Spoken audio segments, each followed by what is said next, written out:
brought to you by Soundlibra.com.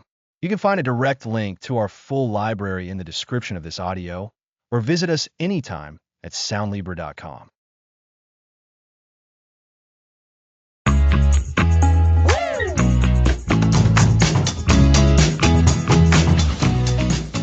Welcome to the Curiosity Code. Stay curious. Never stop.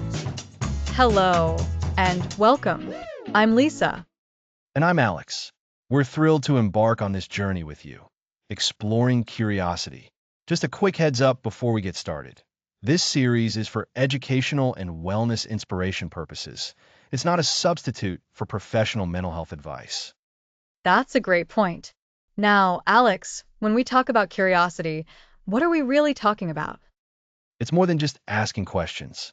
It's a mindset. It's a fundamental drive to seek out new information and understand the world. Think of it like an innate compass guiding us toward discovery.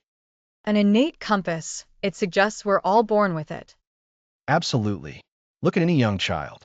They are incredibly curious. They haven't learned to fear the unknown.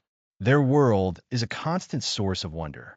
And that's the spark of wonder we want to rekindle. It does seem like we lose some of that as we get older, doesn't it? Life gets busy, and we feel like we should already know things. That's a very relatable observation. And it's why this series is so important. We're here to remind ourselves how vital it is to nurture that natural sense of wonder. It's the bedrock for lifelong learning and personal growth. Without curiosity, we stop growing. So, how does this innate curiosity help us grow? What's the practical benefit of staying curious? Great question. Curiosity is the engine of learning. When you're curious, you're motivated to investigate and understand. This active seeking of knowledge leads to deeper understanding and better retention. It's about making connections and building a richer mental landscape. So, it's the difference between being told something and discovering it for yourself. Precisely. And that discovery process often leads to unexpected places. Think about breakthroughs. They come from individuals who asked, "Why is it this way?" Or "What if we tried something different?" That's the power of curiosity. It pushes boundaries. It sounds almost like a superpower we all possess, but sometimes forget how to use. That's a wonderful way to put it. And like any superpower, it needs to be exercised. Our goal is to provide you with the tools and the mindset shifts to do just that. We'll explore how to ask better questions, how to overcome obstacles, and how to integrate it into every aspect of our lives. So, stay curious, never stop. What does that mean in practice, at its core? At its core, it's an invitation to embrace the unknown. It's about having an open mind, being willing to learn, and understanding there's always more to discover. It means actively seeking new experiences, even when they feel uncomfortable. It's about remaining a student of life. And in this episode, the spark of wonder, we've set the stage. We've talked about curiosity as an innate drive, its importance for lifelong learning, and nurturing our natural sense of wonder. Exactly. We've touched upon why it's so crucial to nurture that wonder and how it forms the bedrock of our development. We've also hinted at what it truly means to stay curious. It's about embracing the continuous journey of discovery. It really does feel like the beginning of something exciting, a journey where we can all unlock more of our potential. That's the hope. And we're just getting started. In our next episode, we'll be diving deep into unlocking your inner explorer. We'll discuss practical ways to tap into that curious spirit we all carry within us. Fantastic. So, to recap today's foundational episode, curiosity is our innate drive to explore, understand, and learn. It's a fundamental component of personal growth and lifelong learning. Nurturing this spark of wonder keeps our minds open and our lives richer. Well said. So, join us next time as we prepare to unlock that inner explorer. Until then, keep asking those questions and stay curious. Next episode, Unlocking Your Inner Explorer.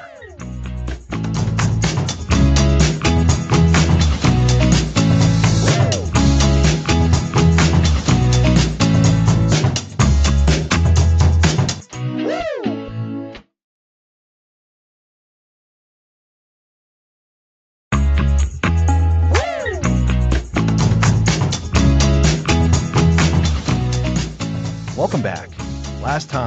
We ignited the spark of wonder. Now, let's unlock our inner explorer. Episode 1 recognized that initial flicker. Today, we'll understand why we feel that pull to know more and what's happening in our brains and history that makes us curious. Exactly, Lisa. We're exploring the science. Curiosity isn't fleeting. It's fundamental to being human, rooted in our biology and evolution. It's a built-in drive for knowledge and understanding. A drive for knowledge. So, what's happening in our brains when we're curious? Neuroscientists point to specific areas and systems. A key player is the dopamine system. Dopamine is involved in motivation and reward. So, when we're curious, our brain anticipates a reward. The new information? Precisely. When you encounter something new, your brain releases dopamine. This creates anticipation, a nudge to go find out. This dopamine rush makes the pursuit of knowledge feel rewarding. Curiosity isn't just about finding out, it's also the enjoyable process of finding out. It makes sense we'd be driven to do things that feel good. Absolutely. And neuroimaging shows that when we're curious, our brains are more receptive to new information. Imagine trying to learn with a closed mind. It's hard. Curiosity opens those doors, making it easier to absorb and retain knowledge. That's a fantastic analogy. Our brains are wired to be curious and reward us for exploring. What about the evolutionary side? Why did this trait stick around? Evolutionarily, curiosity has been a massive advantage for survival. Early humans who explored, who wondered about cause and effect, they discovered new food, understood dangers, and found better ways to live. So, the curious individuals were more likely to survive and pass on their genes, including curiosity. Exactly. Imagine our ancestors facing a new plant. A less curious individual might ignore it. A curious one might investigate. Is it safe to eat? This drive led to advancements in tools, medicine, and understanding the world. It's the engine of innovation. It's like a built-in survival guide, encouraging us to learn and adapt. It truly is. And this drive is still relevant.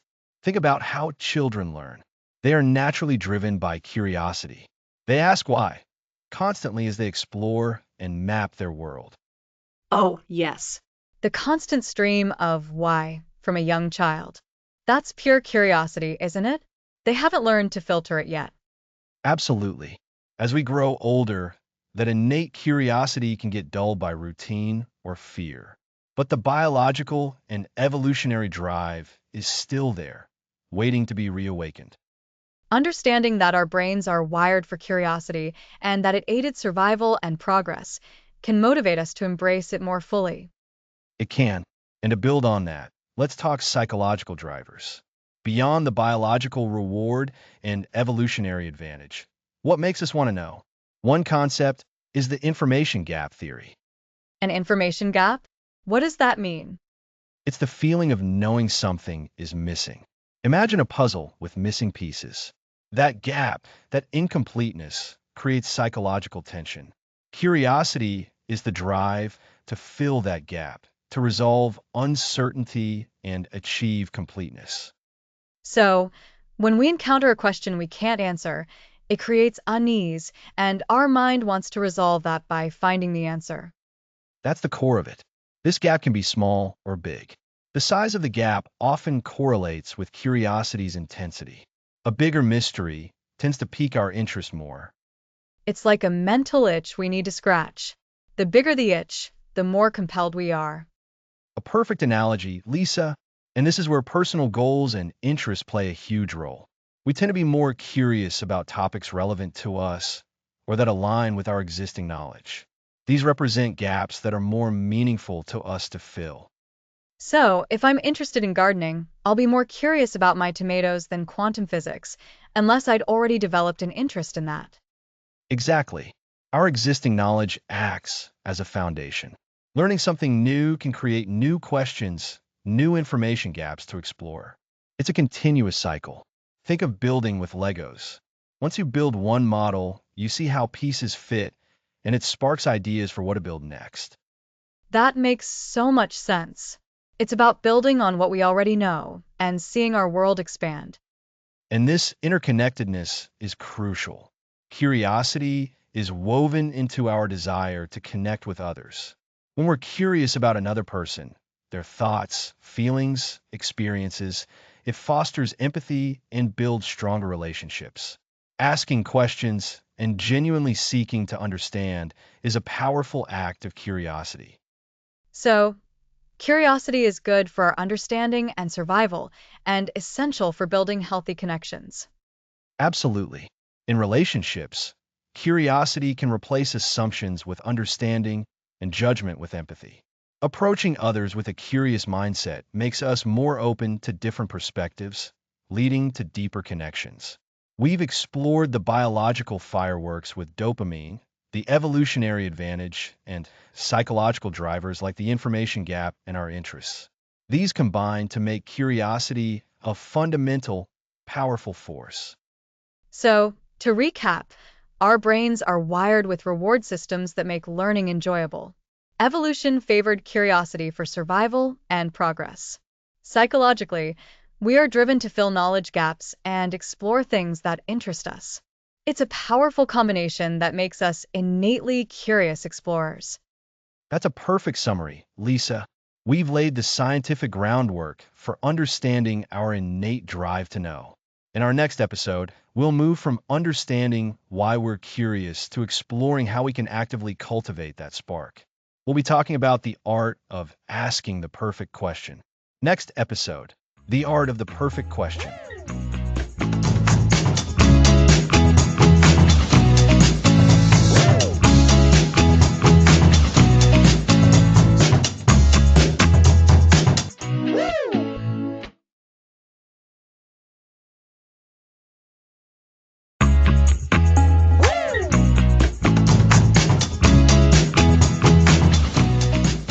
Welcome back to the Curiosity Code. Last time, we explored how to unlock your inner explorer.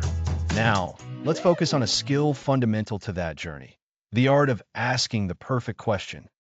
You know, Alex, we often underestimate the power of a good question.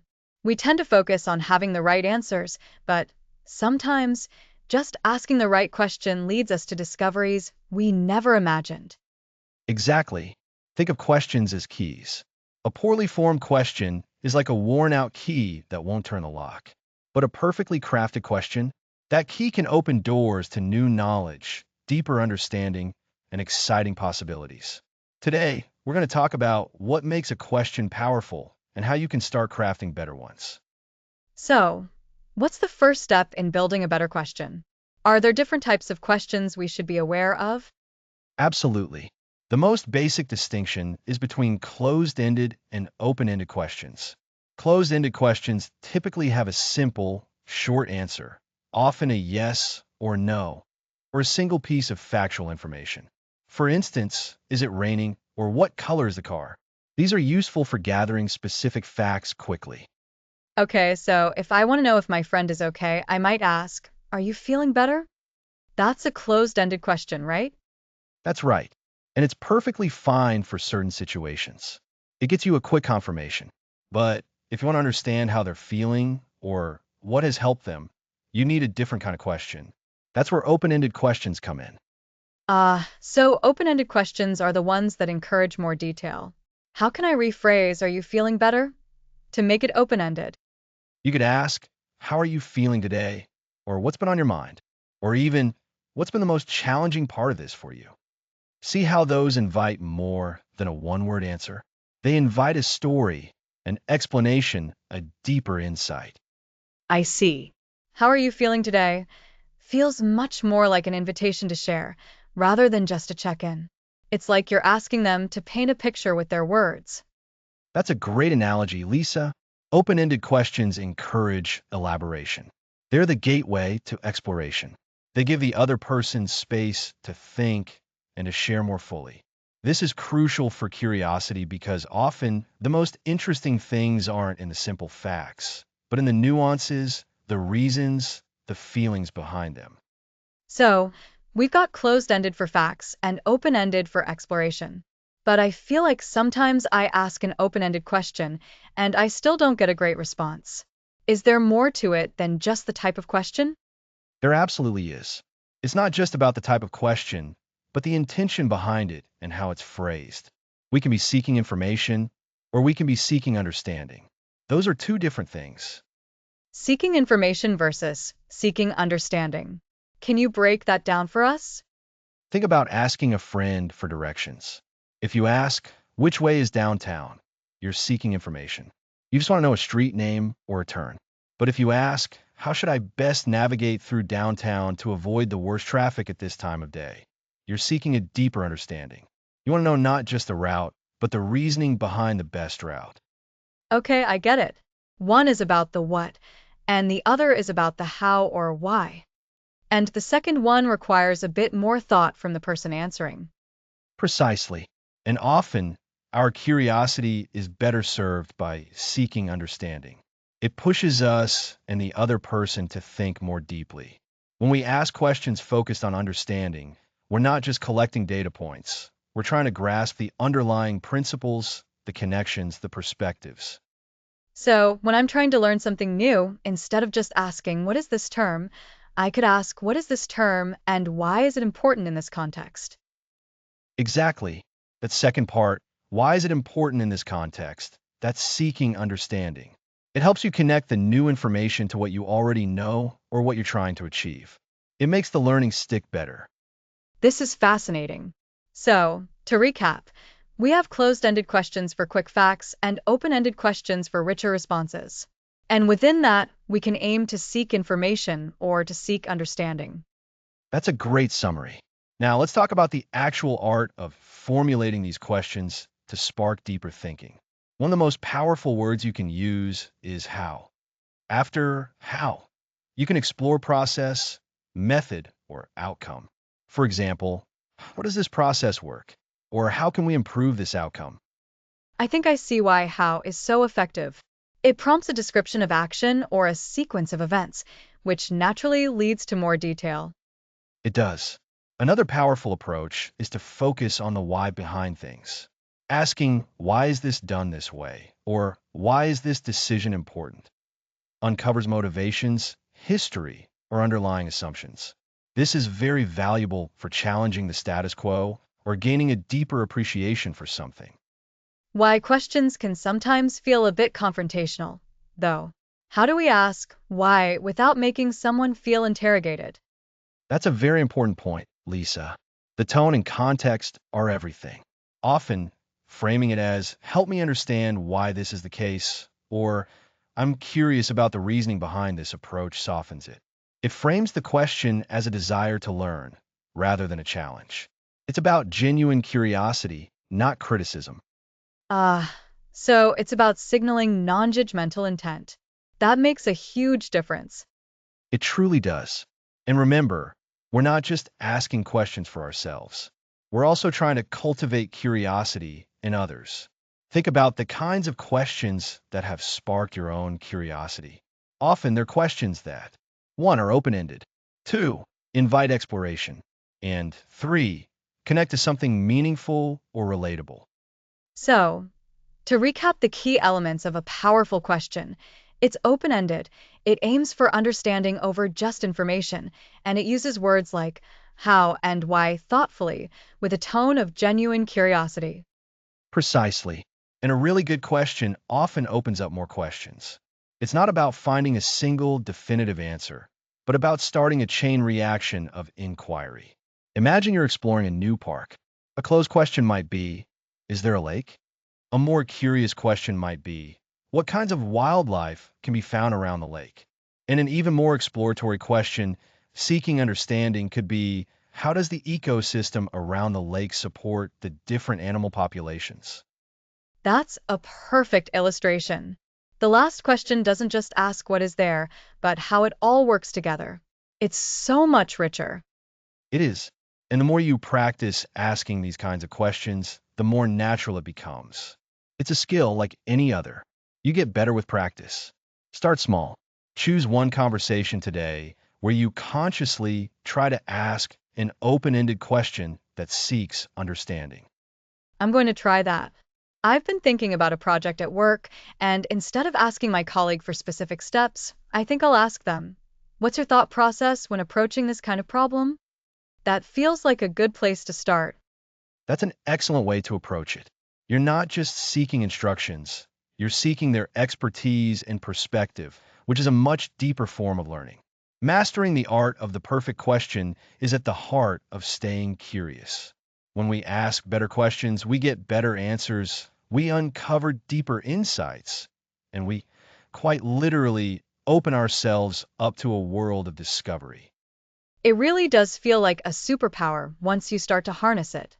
You can learn so much more, connect with people on a deeper level, and really start to understand the world around you. I agree. We'll explore how to reclaim that natural, childlike sense of wonder that makes asking questions so effortless when we're young. Next episode, Reclaiming Your Childlike Mind.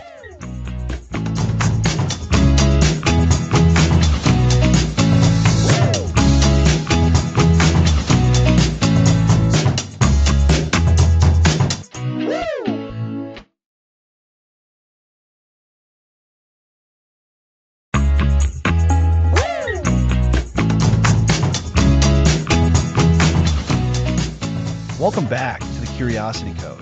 Last time, we explored the art of asking the perfect question. Today, we're reclaiming your childlike mind. That sounds wonderful, Alex.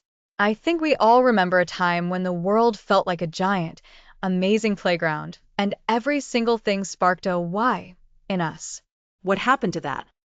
That's exactly what we're going to explore. That innate, uninhibited curiosity we all had as children is a precious gift, and it's almost like we pack it away as we grow up. We become more guarded, more certain, and we stop asking those wonderfully naive questions. And I think that's a real shame. It feels like so much of the magic gets lost. So, how do we even begin to unpack that gift again? The first step is recognizing what stifles that childlike wonder. Think about it. As kids, we weren't afraid of looking silly. We'd ask about anything and everything. But as adults, what stops us?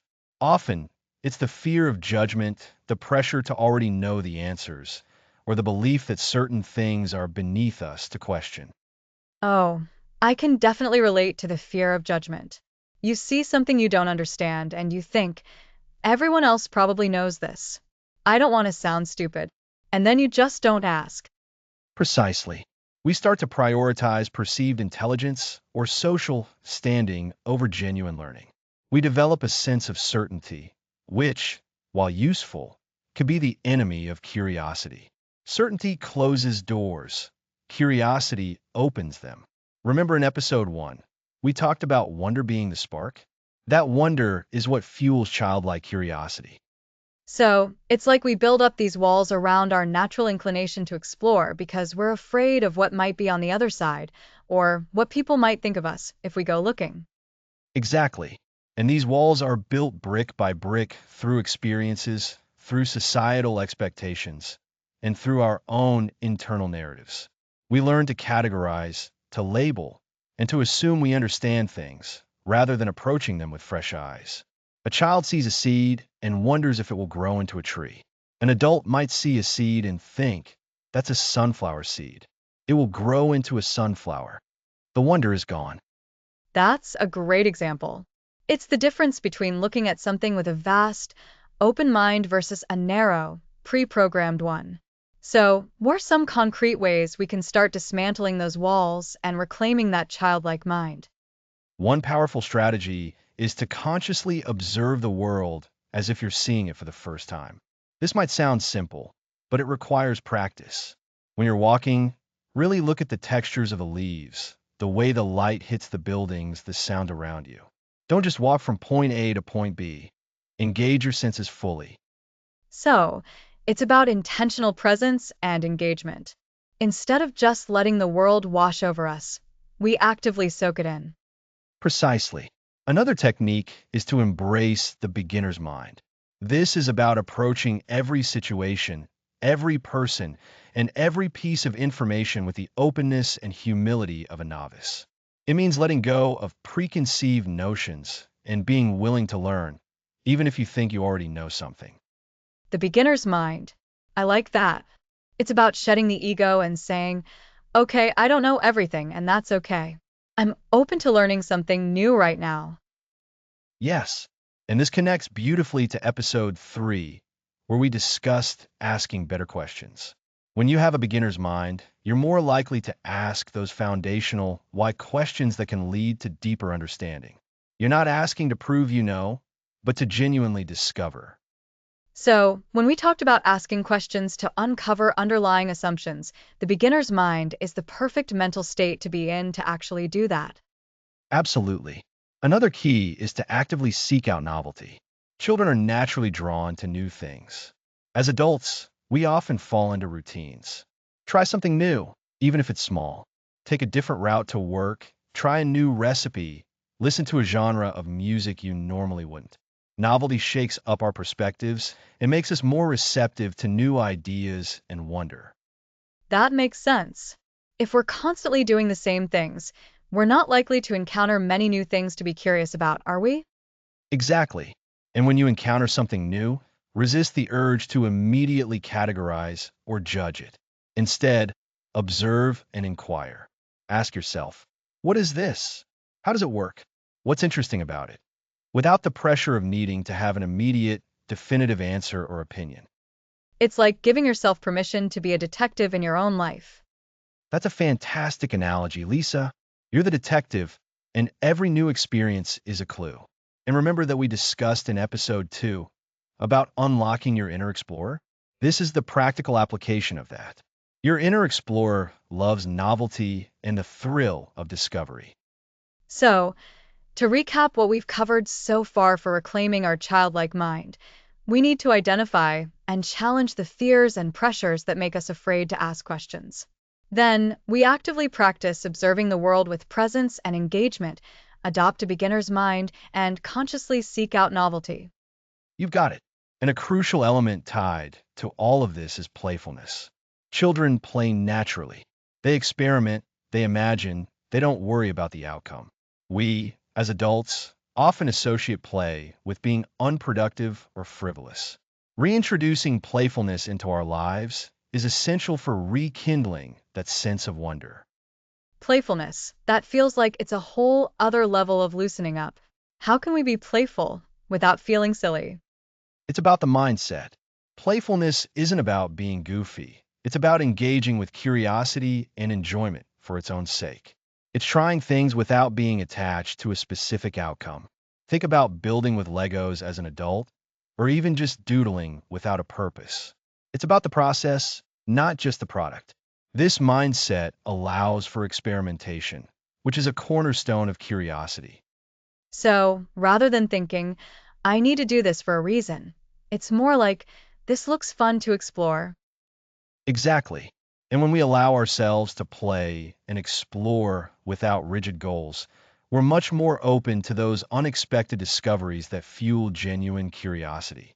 It also helps us to shed the self-consciousness that adult life often imposes.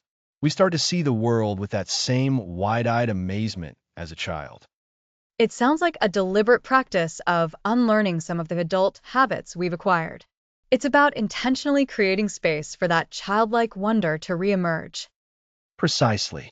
It's not about becoming less mature, but about integrating the boundless curiosity of childhood with the wisdom and experience of adulthood. It's about finding that balance. When we can approach life with a blend of childlike wonder and adult discernment, we unlock incredible potential for learning, creativity, and connection. And that's what makes learning so much more enjoyable, isn't it? When you approach a new topic with that sense of, wow, I wonder about this, instead of, ugh, I have to learn this. Absolutely.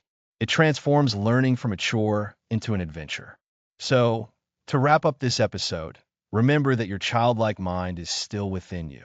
It's been quieted, perhaps, but not extinguished. By consciously choosing to observe, adopt a beginner's mind, welcome novelty, and embrace playfulness, you can begin to reclaim that incredible sense of wonder that drives us to explore and understand the world around us. It's a powerful reminder that curiosity isn't just about asking questions, but about cultivating a certain way of being in the world, a way that's open, engaged, and full of awe. Well said, Lisa. Next episode, we'll tackle the inner battle between curiosity and certainty. I'm looking forward to it.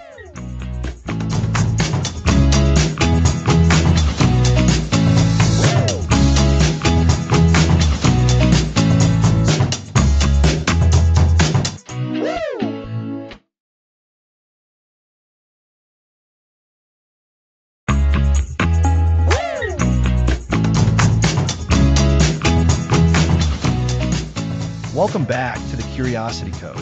Last time, we explored how to reclaim that childlike wonder. Today, we're tackling a fascinating inner battle. It's so true, Alex. We love knowing things, don't we? There's a real comfort in having answers. But that comfort can also be a bit of a roadblock to genuine curiosity. Exactly. Think about it. Throughout history, so much progress has come from questioning what seems certain. It's been a journey fueled by curiosity, often in opposition to what everyone else was certain about.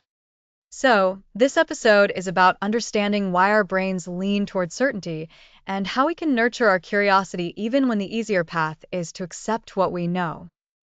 Precisely. Our brains are amazing at pattern recognition.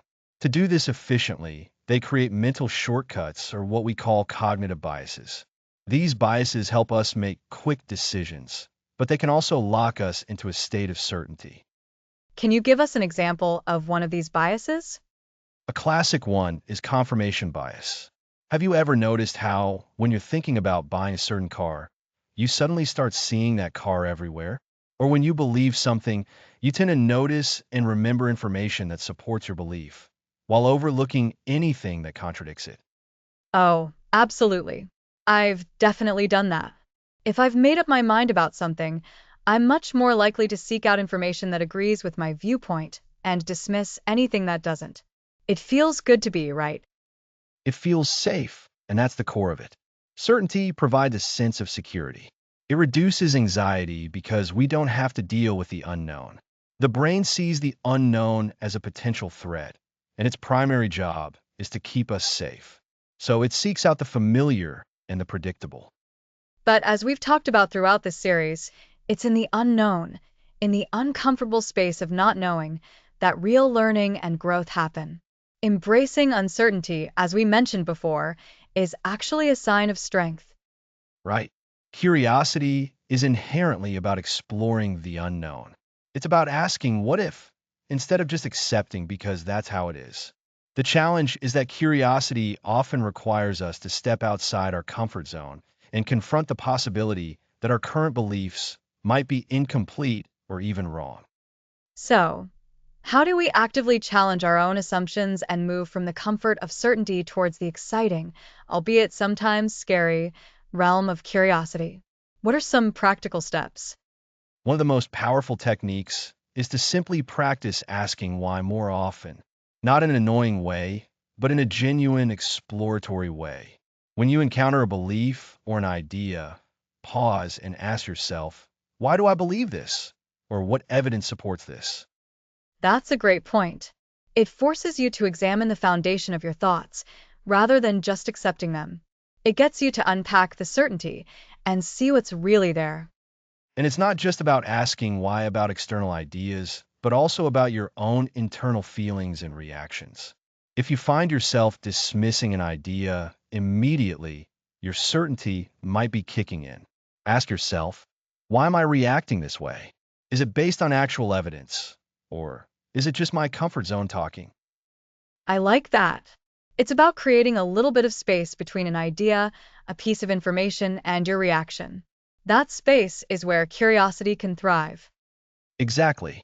Another strategy is to actively seek out perspectives that differ from your own. This goes against the grain of confirmation bias. Instead of avoiding information that challenges your views, intentionally look for it. Read articles from different sources, talk to people with opposing viewpoints, and try to understand their reasoning. That can be really difficult, especially if the other perspective feels wrong or even offensive. It takes a conscious effort to listen and understand without immediately trying to refute. It absolutely does. It requires humility. It's accepting that you might not have all the answers and that others might have valuable insights. Remember when we discussed building deeper connections in relationships? This is a key skill for that, too. Understanding someone else's viewpoint, even if you don't adopt it, fosters connection. So, by actively seeking out diverse perspectives, we're not necessarily changing our minds, but we are broadening our understanding and proving to ourselves that we can handle different viewpoints without our own world collapsing. That's a powerful way to build intellectual resilience. Precisely. You're demonstrating that your own sense of self isn't tied to being right all the time. Another tip is to embrace the idea of being a lifelong learner. Shifting your mindset from I know to I am learning automatically opens you up to new possibilities and de-emphasizes the need for absolute certainty. That shift in language is so important. I am learning implies ongoing exploration, while I know can signal an endpoint. It's like we're perpetually in a state of discovery. And that's the essence of curiosity, isn't it? It's not about arriving at a destination, but about enjoying the journey of exploration. When we can become comfortable with not knowing, we unlock incredible potential for innovation, creativity, and deeper understanding. So, to recap, our brains naturally gravitate towards certainty because it feels safe and efficient, often through cognitive biases like confirmation bias. This can hinder our curiosity. To foster curiosity, we can actively ask why, seek out diverse perspectives, and cultivate a lifelong learning mindset. These actions help us dismantle our assumptions and build a greater tolerance for the unknown, which is where so much magic happens. Brilliantly put, Lisa. And remember, this journey of embracing uncertainty isn't a one-time fix. It's an ongoing practice. The more we consciously choose curiosity over absolute certainty, the more we open ourselves up to a richer, more expansive way of experiencing the world. It's about realizing that the most exciting discoveries often lie just beyond the edge of what we're certain about. Exactly. And that leads us into our next episode, where we'll explore the practical habits and tools you can use to cultivate curiosity in your daily life. Fascinating. I'm already looking forward to it. Thanks for listening.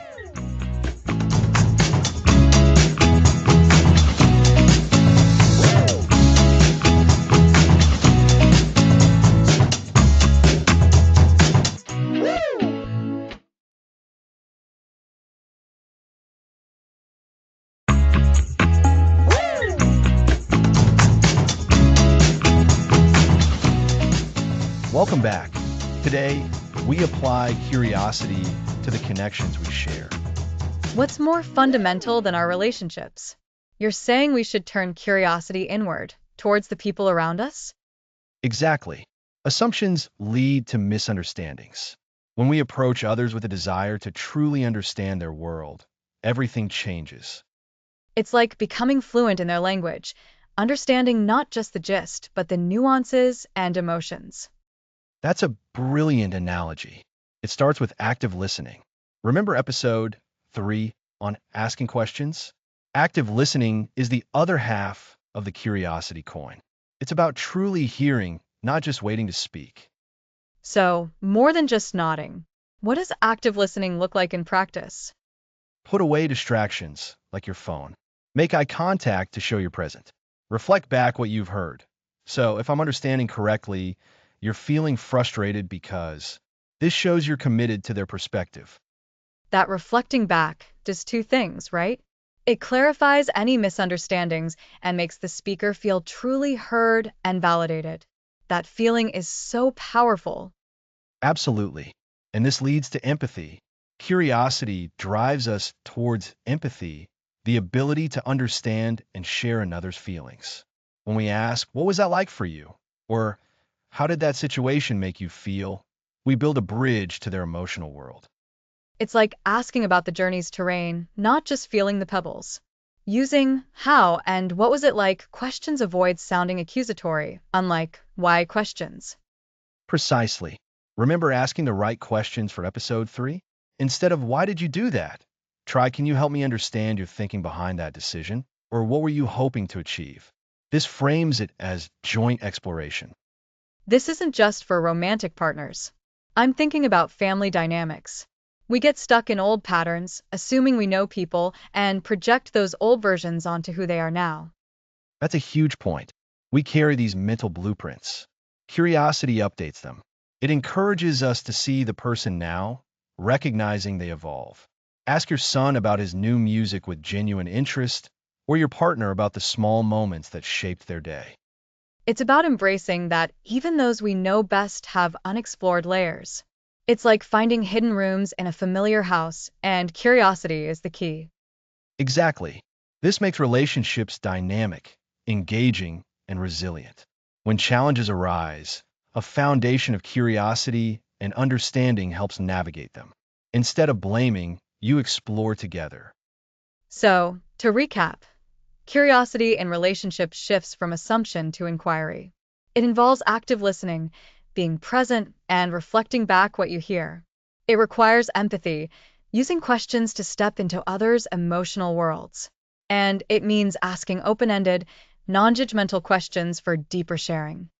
This gentle inquiry builds trust. When people feel seen, heard, and understood, their sense of safety and connection grows. They're more likely to be vulnerable and invest deeply. It's a virtuous cycle that strengthens bonds over time. It's about viewing relationships as ongoing discoveries, not static entities. It's committing to the journey of understanding, not just relying on comfort. And it's a skill we can all practice and improve. Absolutely. We've built on asking questions from episode 3, and now we see how that skill transforms our closest connections. It's applying that spark of wonder to the beauty of other human beings. And that, Alex, is the profound power of curiosity in relationships. It's the code that unlocks deeper connections and a more meaningful life. Next episode, we'll explore the tools and habits that help us maintain and grow our curiosity in all areas of life. Next episode, the Curiosity Toolkit, Habits for Growth.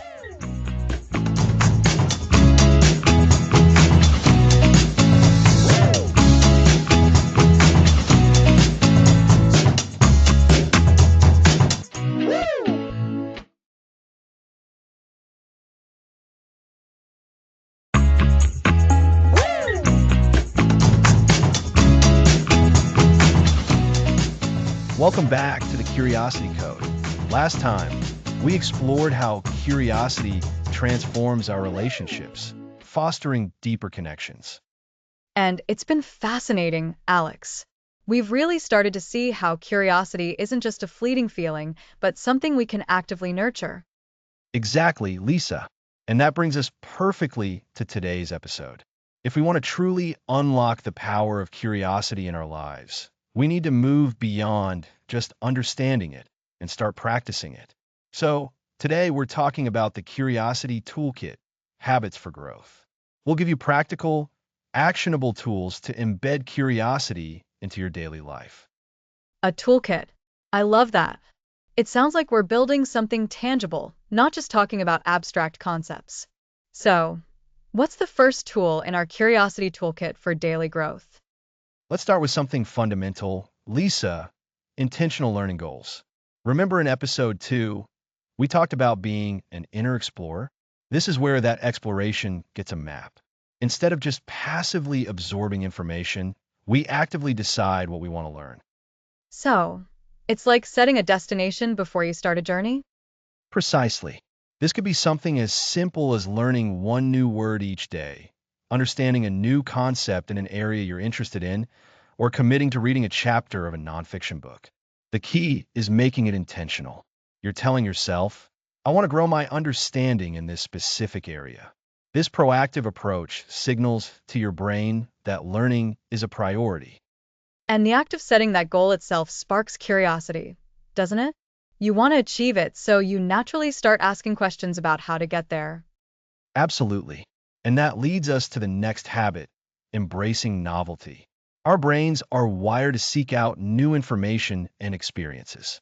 When we encounter something new, our curiosity is naturally piqued.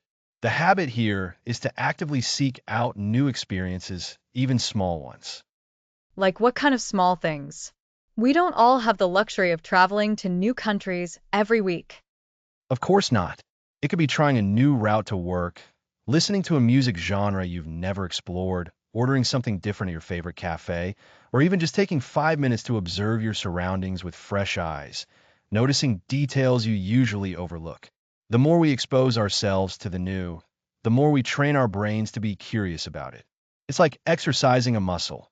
The more you use your novelty-seeking muscles, the stronger they become. That's a great way to put it. So, intentional learning goals and embracing novelty. What else is in our toolkit? This next one is crucial for sustained curiosity, regular reflection. We've talked about the importance of asking why and how, but we also need to reflect on what we've learned and experienced. This means setting aside time to process. Reflection feels like the part where we connect the dots, doesn't it? It's not just about accumulating experiences, but understanding them. Exactly. You can do this through journaling, a brief mental review at the end of the day, or even discussing your thoughts with someone else, like we're doing now. Reflection helps solidify what you've learned, identify patterns, and generate new questions. It's where passive observation turns into active understanding. Think of it like this: experiencing something is like gathering raw ingredients. Reflection is the process of cooking them into a nourishing meal of knowledge. I like that analogy. Gathering ingredients versus cooking the meal. So, we have setting learning goals, embracing novelty, and regular reflection. That sounds like a solid foundation.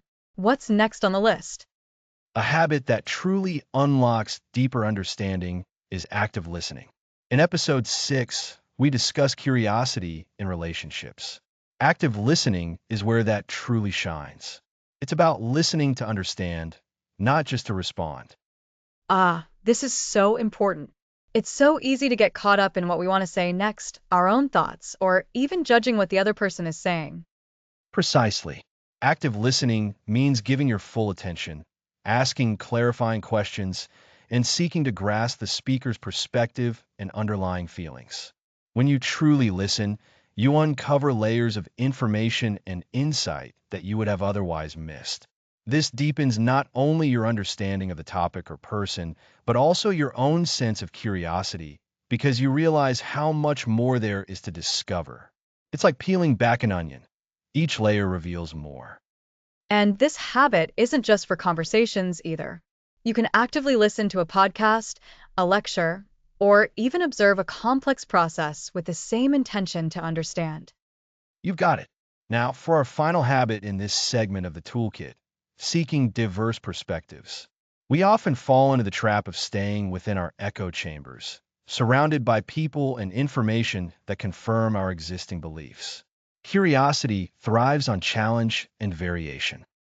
This is where we intentionally break out of our comfort zones and expose ourselves to different ways of thinking. Yes, this means deliberately engaging with people who have different backgrounds, experiences, or viewpoints than your own. It could involve reading books by authors with opposing ideologies, attending events outside your usual circle, or simply having conversations with individuals who see the world differently. Each new perspective is a treasure trove of ideas and questions.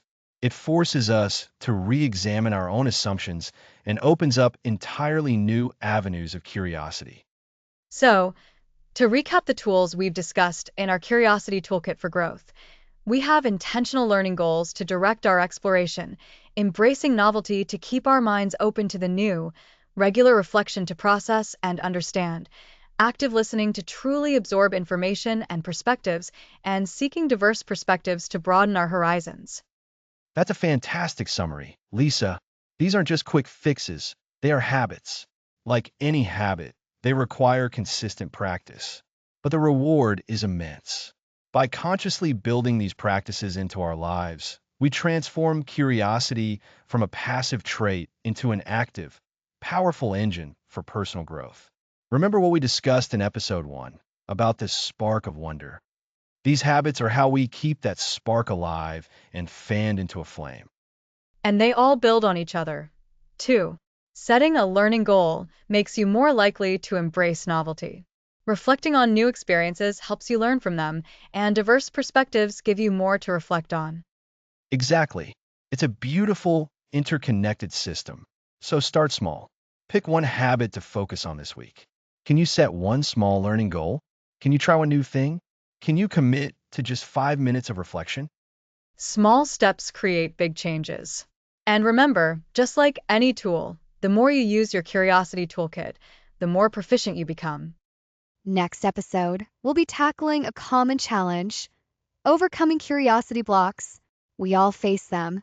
So join us then as we learn how to push past those obstacles and keep our curiosity flowing.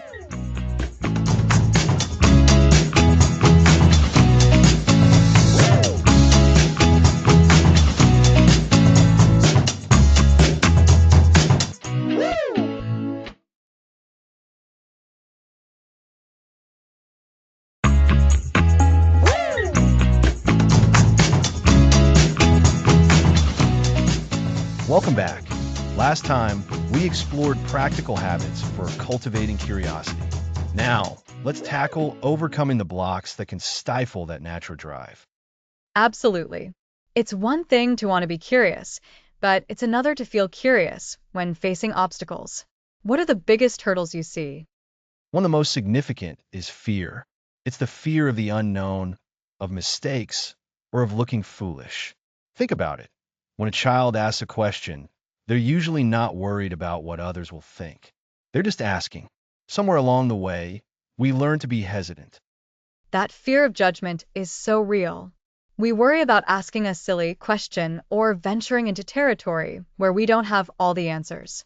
It's like that little voice telling us, you don't know enough to even start asking. Exactly. And that often ties into our battle between curiosity and certainty. When we're so focused on needing the right answer or appearing knowledgeable, we shut down our curiosity. It's easier to stay in our comfort zone, where we feel knowledgeable, than to step into the discomfort of not knowing. So, fear of the unknown and a need for certainty are major roadblocks. What else? Imposter syndrome is another big one. This is that nagging feeling that you're not as capable or knowledgeable as others perceive you to be. If you have imposter syndrome, you might hesitate to ask questions or explore new ideas because you fear you'll be found out. Your curiosity gets sidelined by the anxiety of being exposed. Oh, I can definitely relate to that. It's like you're constantly waiting for someone to point out that you don't really belong. And if you have that feeling, why would you risk delving into something new where your perceived lack of knowledge might become even more obvious? Precisely. And when we're feeling that way, the sheer volume of information in the world can feel overwhelming. We might think, there's so much to know. Where do I even begin? This sense of being overwhelmed can paralyze us, making it seem impossible to satisfy our curiosity. That feeling of being a small boat in a vast ocean of knowledge. It makes sense that you'd just stop rowing. So we have fear, the need for certainty, imposter syndrome, and the feeling of being overwhelmed. These are substantial obstacles. How do we start to navigate them, Alex? For the fear of the unknown and making mistakes, we need to reframe our perspective. Remember how we talked about reclaiming our childlike mind? Children aren't afraid to fall. They just get up and try again. We need to embrace the idea that mistakes are not failures, but crucial learning opportunities.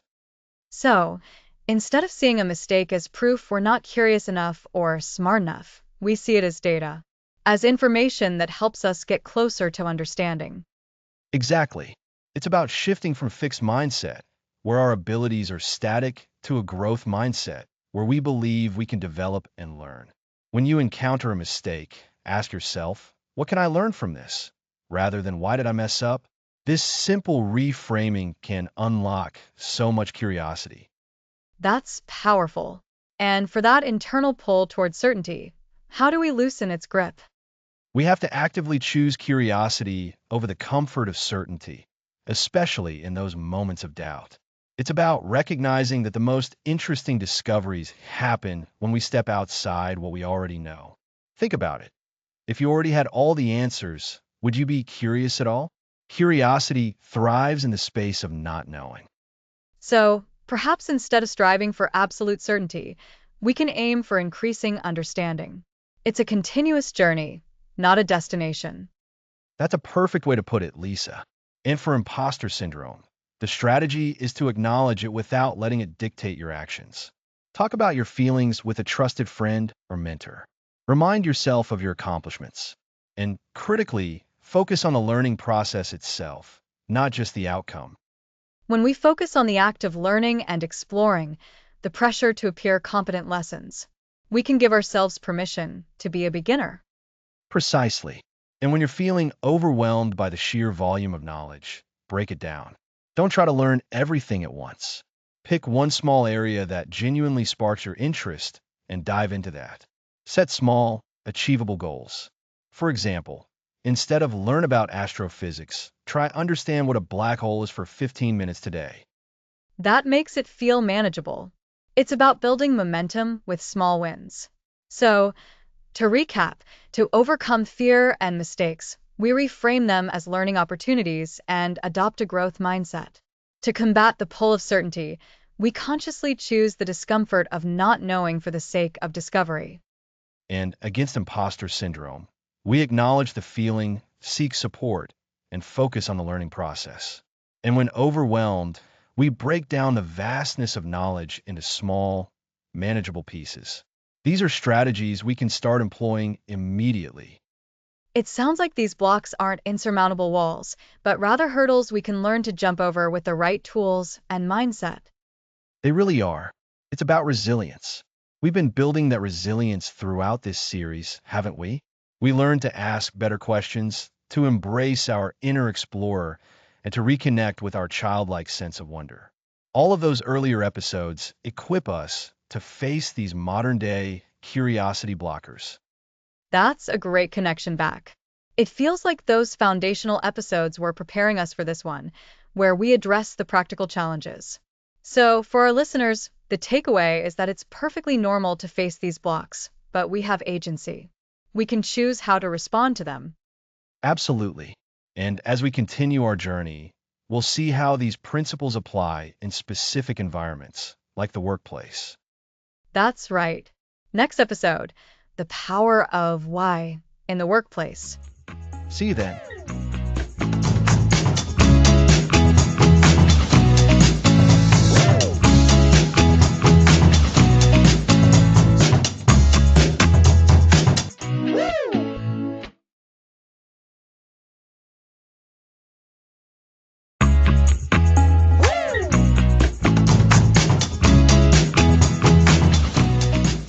Welcome back.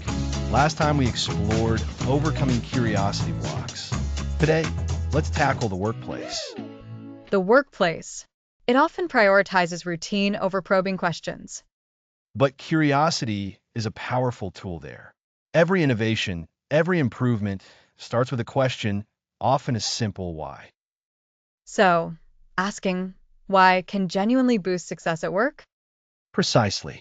Remember episode 3 on asking great questions? The why question is fundamental. It's about genuine inquiry, digging deeper.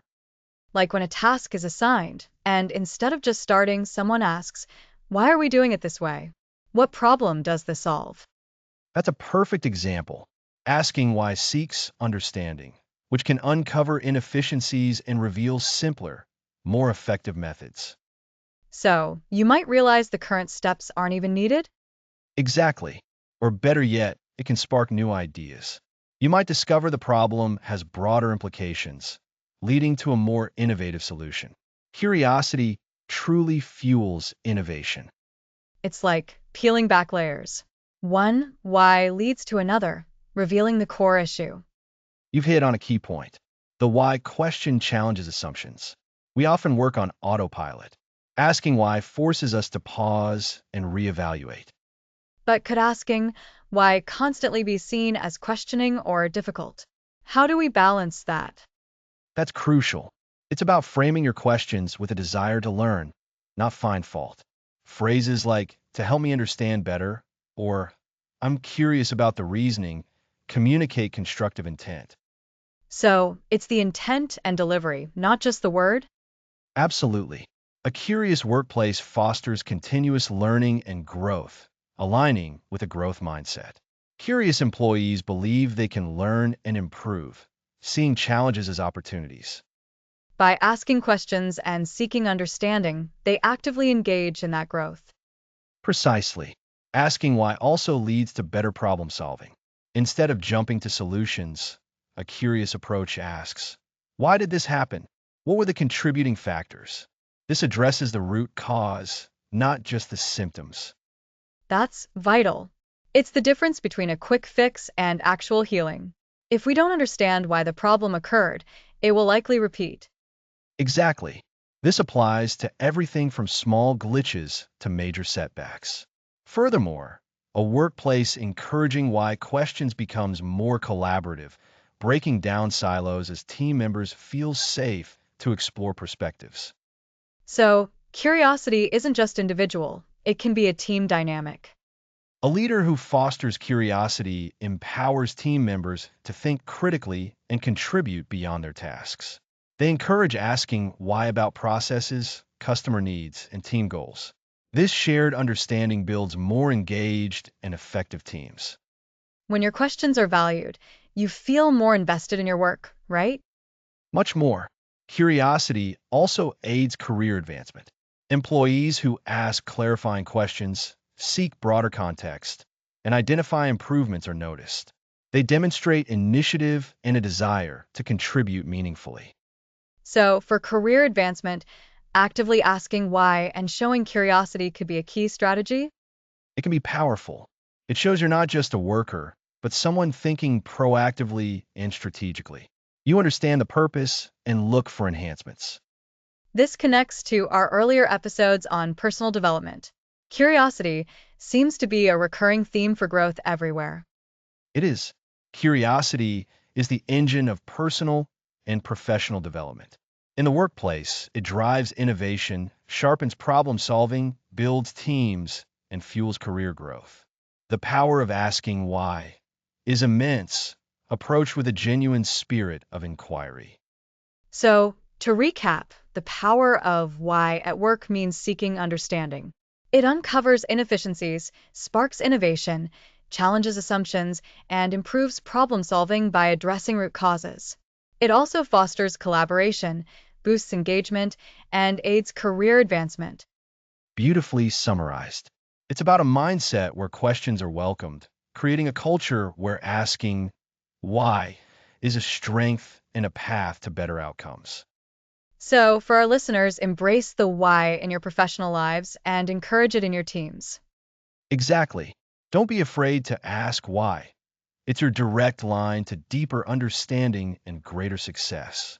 Next episode, curiosity as a gateway to creativity.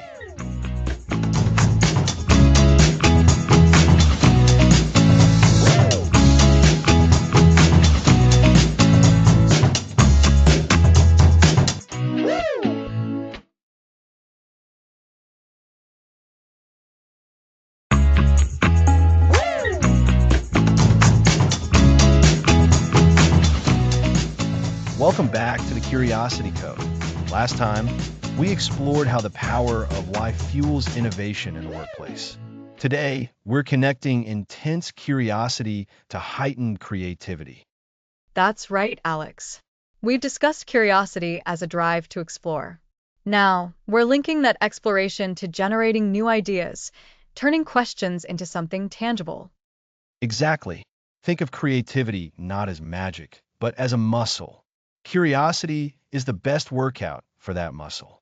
How does curiosity fuel creativity? It starts with childlike wonder, asking what if, and why not. This willingness to question the status quo is the bedrock of creative thinking. If you're not curious about how things are, you won't try to find a better way. That's a fantastic point, Lisa. Curiosity pushes us beyond the obvious. When we're curious, we actively seek, sample, and synthesize information and ideas. This is precisely what happens during the creative process. So, it's about active engagement. When I feel stuck, it's usually because I've stopped asking questions and seeking new inputs. Creativity needs new material, and curiosity is the best way to get it. Absolutely. And this leads to experimentation. A curious mind isn't afraid to try something new, even if it might not work. This willingness to tinker and play is crucial for creativity. You learn by doing, uncovering breakthroughs through trial and error. Remember learning to cook? We didn't just read a recipe. We tried different ingredients, adjusted times, and sometimes made a mess. Each experiment taught us something. That's a great analogy.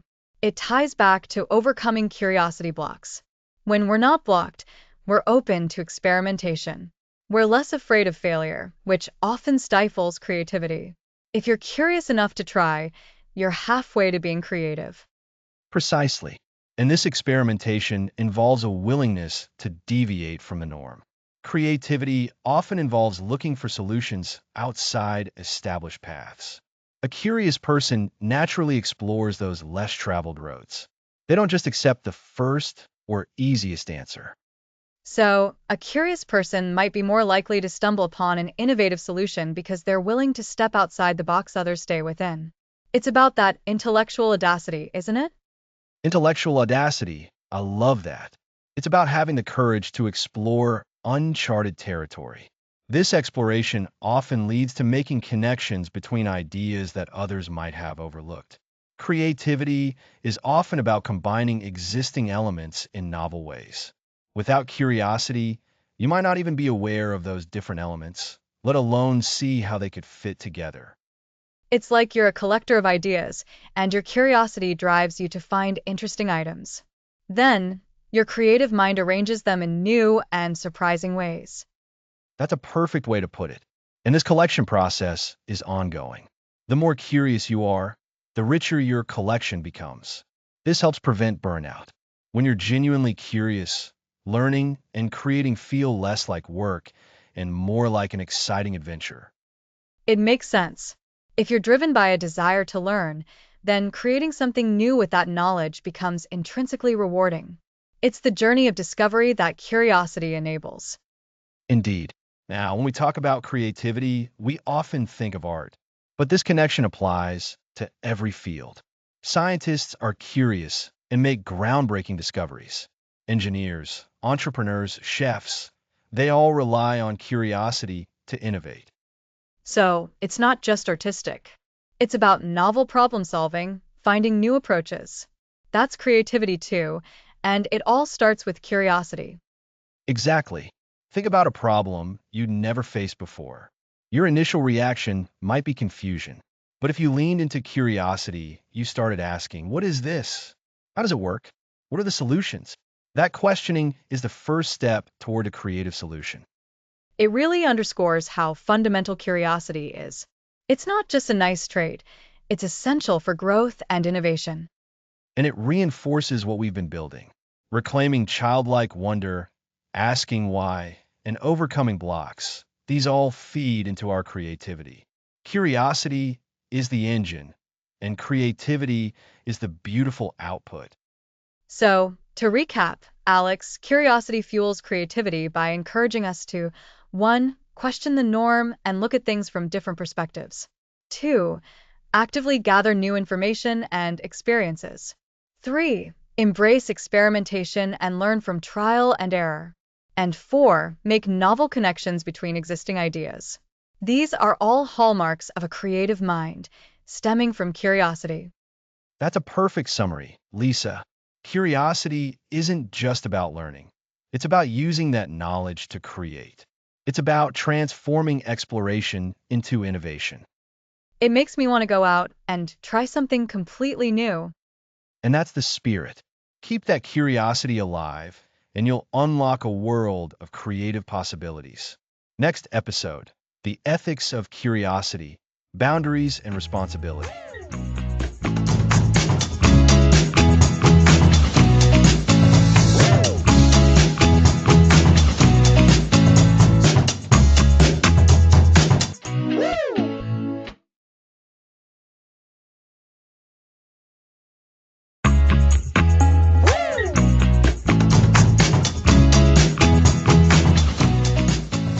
back to the Curiosity Code. Last time, we explored how curiosity can be a powerful gateway to creativity, helping us find novel solutions and ideas. Today, we're diving into a crucial, often overlooked aspect of our curiosity journey. It's ethics. What are the responsibilities that come with exploring new ideas and information? That's such an important point, Alex. As we become more curious, as we start asking more questions and digging deeper, we can stumble into some tricky territory. It's not just about what we explore, but how we explore it and what we do with the knowledge we gain. Exactly. Think about it. Curiosity is about pushing boundaries, isn't it? It's about venturing into the unknown. But when we venture out, we need to be mindful of the path we take and the impact we have. So, let's start with a core concept: intellectual humility. Intellectual humility. That sounds like a fancy way of saying you don't think you know everything. That's a great way to put it, Lisa. It's recognizing the limits of your own knowledge. Even when you're incredibly curious and have a deep understanding of a subject, there's always more to learn, alternative perspectives to consider, and even the possibility that you might be wrong. Without intellectual humility, our curiosity can quickly turn into arrogance. I can see that. If you approach something with the assumption that you already have all the answers, you're not really curious anymore, are you? You're just looking for confirmation. Precisely. And that's where ethical curiosity comes in. It's about approaching subjects with an open mind, a willingness to be challenged, and a genuine desire to understand, rather than to win an argument or prove a point. Remember when we talked about asking the perfect question in episode 3? Ethically, that question also needs to be asked respectfully. Respectful inquiry. So, it's not just about asking any question, but asking it in a way that honors the subject and the people involved. Exactly. Imagine you're curious about a particular community's traditions. Curiosity is fantastic, but if you barge in demanding answers or making assumptions based on stereotypes, that's not respectful. Ethical curiosity means approaching with a desire to learn, to listen, and to understand the nuances, perhaps by starting with open-ended questions and genuinely engaging with what you hear. It's like knocking on a door rather than kicking it down. When we're curious about sensitive topics like personal experiences or historical events that caused pain, we need to be extra careful. Absolutely. And this leads us to navigating complex topics with integrity. So many subjects, from scientific advancements to social issues, are nuanced and have multiple layers. Ethical curiosity means resisting the urge to oversimplify or to draw hasty conclusions. It means citing your sources, acknowledging where your information comes from, and being transparent about your own biases. That's a big one. In the age of so much information, it's easy to just grab something that fits what you already believe. But ethical curiosity means digging a bit deeper to make sure your understanding is well-founded. And it also means considering the potential impact of your curiosity and the information you uncover. Are you using your curiosity to genuinely understand, or to spread misinformation or cause harm? This is especially relevant when exploring areas that involve people's well-being or private lives. So, it's not just about satisfying your own personal quest for knowledge. It's about being a responsible discoverer. Precisely. We must ask ourselves, is my curiosity serving a good purpose? Am I respecting boundaries? Am I being a good steward of the information I find? This is about maturity. We started this series with the spark of wonder, the childlike explore within. Now, in episode 11, we're adding that layer of adult responsibility. It's like growing up with our curiosity. We don't lose that initial excitement, but we learn to channel it more wisely. Think of it like this. A child might be curious about touching a hot stove. Their curiosity is pure, but their lack of understanding could lead to pain. An ethical adult, while still curious about how things work, knows not to touch the hot stove because they understand the consequences. They've learned boundaries. That analogy really helps. So, intellectual humility, respectful inquiry, and integrity in navigating complex topics. Are there other key ethical considerations for our curiosity? Yes, there are. One significant aspect is consent, especially when our curiosity involves people. If you're researching a topic that involves personal stories or sensitive information, are you obtaining consent? Are you anonymizing data where appropriate? Are you making sure you're not exploiting anyone's vulnerability in your pursuit of knowledge?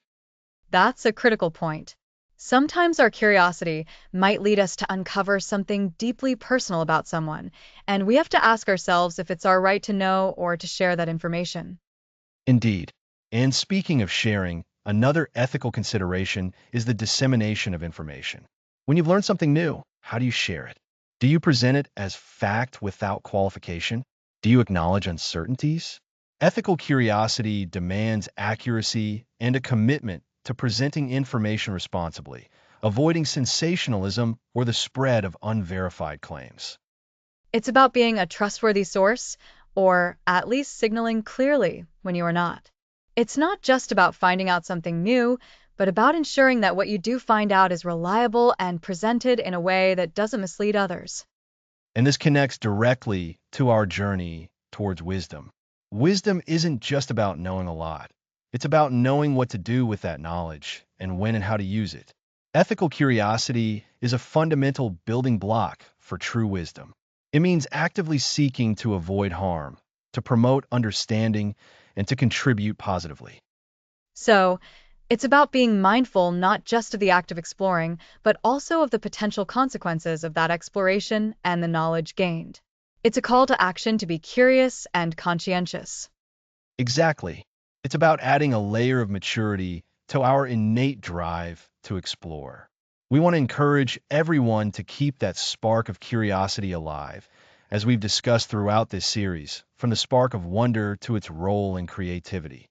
But as we harness its power, we must also embrace the ethical framework that guides us. So, to recap for our listeners, ethical curiosity means approaching the world with intellectual humility, recognizing that we don't know everything. It involves respectful inquiry, ensuring we approach subjects and people with consideration. We must strive for integrity when navigating complex topics, being honest about sources and biases. And critically, we need to be mindful of consent and the responsible dissemination of information, always considering the potential impact of our curiosity. Well said, Lisa.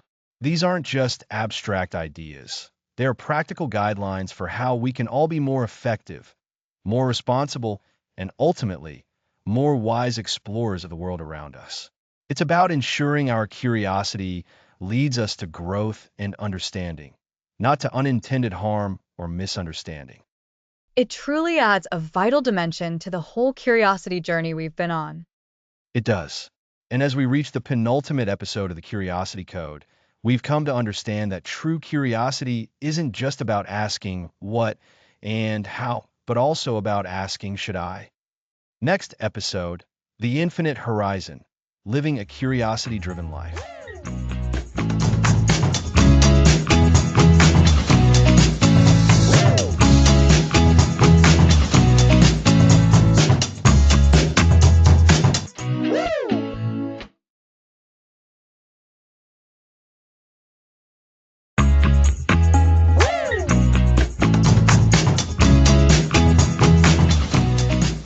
Welcome back to the Curiosity Code.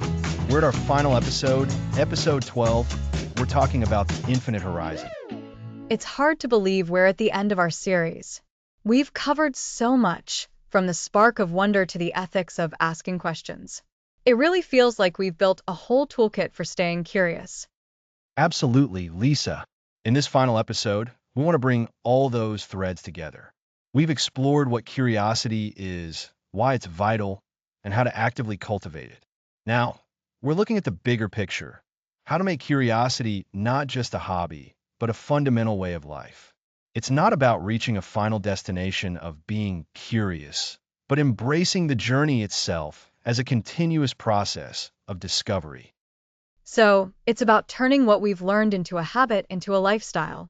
But how do we keep that momentum going once the podcast is over? How do we ensure curiosity remains our guiding compass? That's the million-dollar question, isn't it? We've talked about many techniques, But perhaps the most powerful idea is to recognize that curiosity isn't a skill you master and then set aside. It's a mindset, a lens through which you view the world every single day. Think of it like breathing. It's something you do constantly, often without even thinking about it, but it keeps you alive and engaged. I like that analogy, Alex. It's that constant, natural engagement with the world. So, when we talk about the infinite horizon, what does that really mean in practical terms? It means never accepting the status quo as the final answer. It means always asking, what if? Or how else could this be? It's about understanding that every answer you find opens up a dozen new questions. Take learning, for instance. We often approach learning with a specific goal in mind, to pass a test, to get a promotion. But curiosity elevates learning. It turns it into exploration. Instead of just learning about something, you dive into it, eager to uncover its nuances and connections. That reminds me of what we discussed in episode 4 about reclaiming our childlike mind. Kids are naturally curious because they haven't yet learned all the facts that adults accumulate. They haven't built up those walls of certainty. Exactly. And a life lived with curiosity is a life that retains some of that childlike wonder. It's about approaching new experiences, new people, and even familiar situations with a fresh perspective. It's about constantly being open to the possibility that you don't know everything, and that's a wonderful thing. Because if you knew everything, where would the adventure be? That's a great point. And it ties into episode 5, the battle between curiosity and certainty. When we're too certain, we close ourselves off. Curiosity keeps that door of possibility open. Precisely. Living a curiosity-driven life means actively seeking out those moments that challenge your assumptions. It could be reading a book from an author you normally dismiss, striking up a conversation with someone whose background is vastly different from yours, or trying a new skill that initially feels daunting. These are the doorways to expansion. It's about intentionally stepping outside our comfort zones then. And as we saw in episode 7, the Curiosity Toolkit, we have practical habits to help us do that. Things like active listening, observing more, and reflecting on our thoughts. Indeed, it's the consistent application of those tools. Remember, we said curiosity isn't just about asking why. It's also about what if, how, and tell me more. These simple questions, used consistently, can transform your understanding and your interactions. Let's quickly recap some of the key pillars of our journey. We started with the inherent spark of wonder in episode 1, emphasizing that it's already within us. Then, in episode 2, we focused on unlocking that inner explorer, giving ourselves permission to seek and question. Episode 3 was all about the art of the perfect question, understanding that the quality of our questions shapes the quality of our answers. And we delved into reclaiming that childlike mind in episode 4, recognizing its innate curiosity.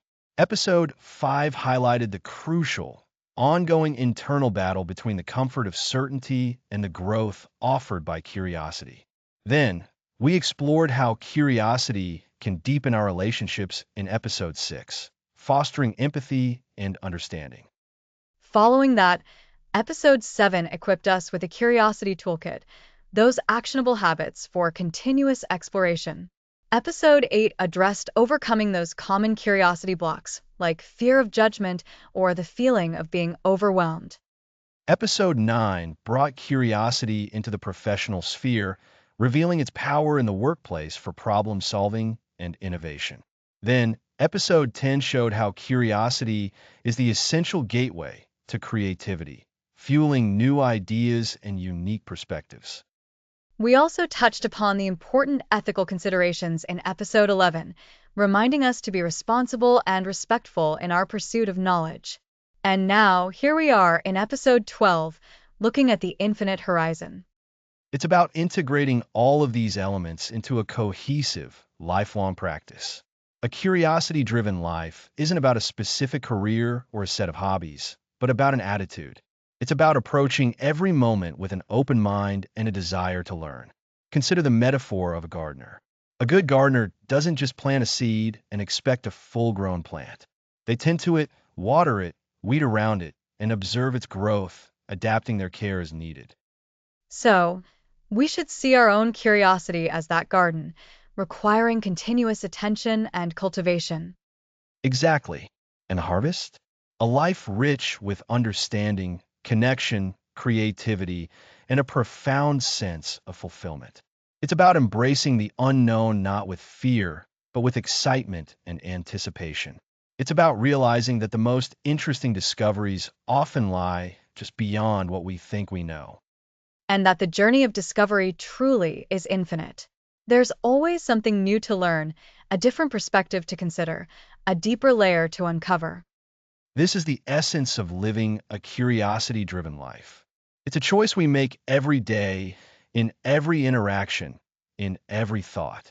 It's about saying yes to exploration and yes to growth. So, to wrap up this incredible series, The Infinite Horizon is about embracing curiosity not as a destination, but as the most enriching way to travel through life. It's about perpetually asking questions, seeking understanding, and staying open to the boundless possibilities that surround us. Thank you for joining us on this journey through the Curiosity Code. We hope this series has inspired you to ignite your own curiosity and continue exploring the world with wonder. Thanks for listening to the series.